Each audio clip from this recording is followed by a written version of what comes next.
See yourself down. Hey, look, it's Colin Farrell, everyone. You see that? I mean, everyone. That's a couple of good-looking men right here, aren't they, ladies and gentlemen? Hello. I just said to Colin, we came out, I said, it's nice to meet you again. I met you once very briefly, and your response was... Oh, I'm sorry for what I said, I can't remember it. There are periods of your life, I guess, where you can't clearly remember what was going on. Would I be right? Yeah, there's maybe more periods that way than the other. The last 10 years is pretty sketchy. Is that weird? And so what's it like? Is there like a period where you can remember up to a point and then it kind of goes like out of focus and there's a gap? You know what happened? No, as soon as I gave up certain things or put them aside in my life, Hold on. Put them aside means you might go back to them. Is that what you're saying there? They say one day at a time, John. That's a very interesting choice of words, isn't it? Well, I mean, I did put them aside. Not out of arm's reach. I mean, I have a fridge full of beer and booze for my mates when they come over. But the memories of all the stuff that happened when I was doing that stuff were taken as well. So you don't... And nothing there at all? Just a gap? Just a gap, a wow, void. That must be quite a weird thing. To go from that to that? One to the other? To have that period of your life missing, that chunk missing. Yeah, no, chunks of it missing. But I think I had a good time. I mean, Well, no, we can tell you. I've seen footage. Actually, You're having a great time, the look of things. Never mind. Expensive time. Still paying for it. No. But, you know, it's great to have... It's all part of the healing process, Colin.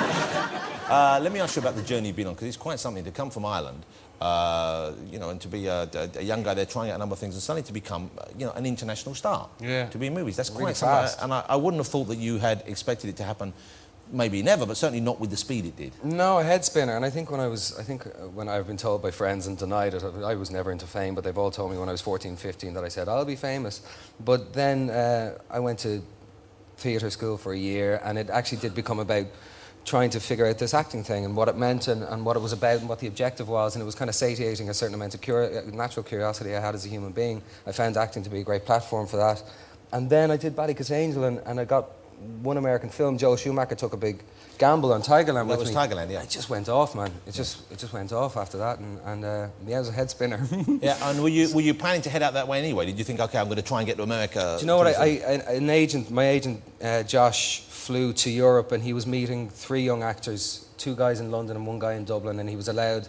He was given carte blanche by his agency to sign one actor, to choose an actor, and he chose me and took a chance on me as well. So I went over and I did 3 weeks of meetings in Los Angeles, hated it, and there was a lot of, you know, you're Irish, wow, what's that like? And I was kind of freaked. Hang on, let me just cross a question out here.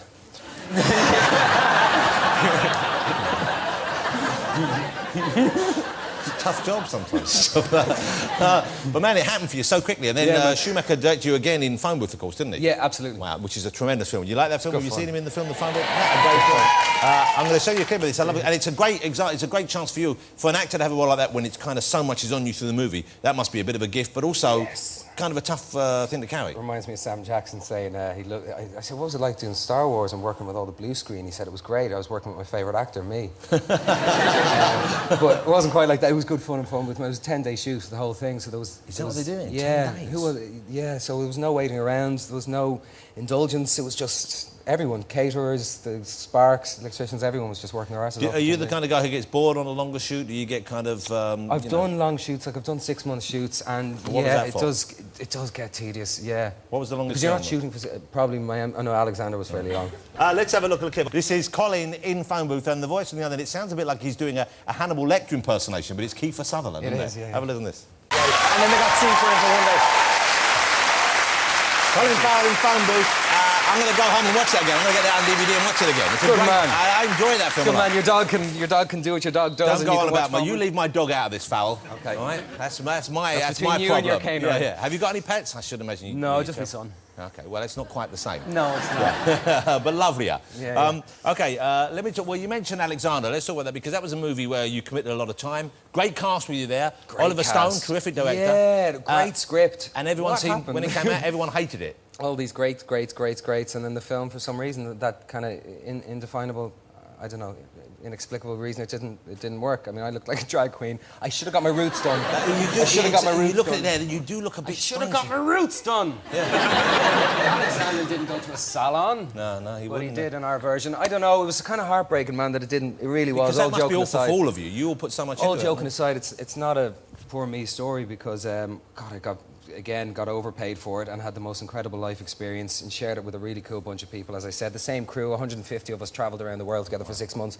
But for it to be treated the way it was when it came out, I was having panic people attacks. really I went couldn't for leave it. the house, yeah, no. And so you read the reviews then, even if they're I bad? read Yeah? I was nearly writing reviews myself. And the bad ones, you know. But why would you do that to yourself? Because once you get the Ah, flavour that propensity for self-loathing and the pleasure that comes with that.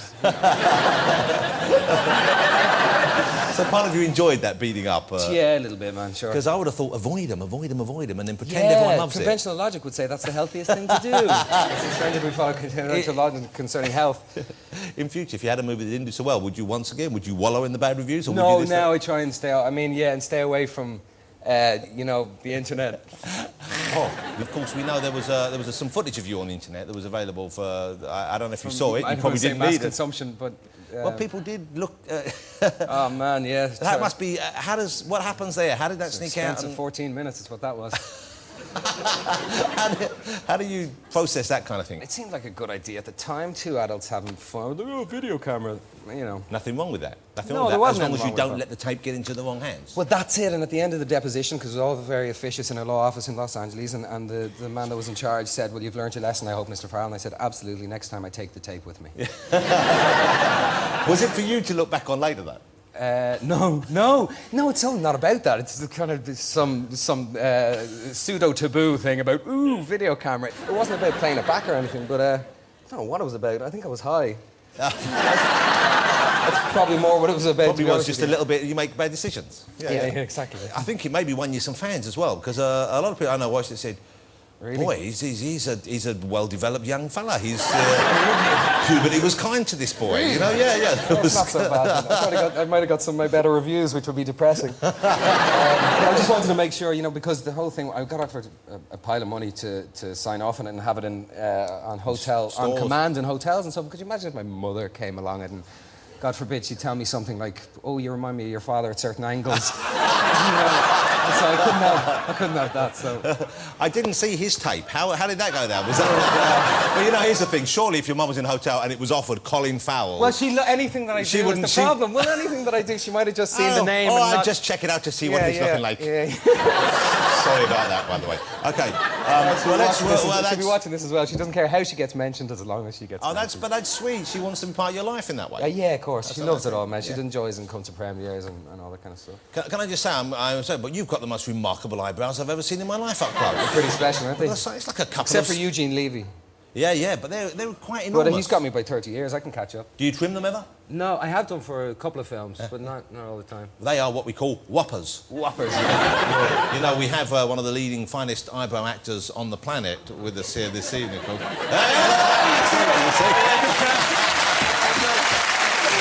soon as the camera comes on, instinctively. Because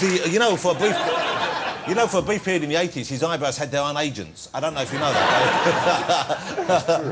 You're a teacher.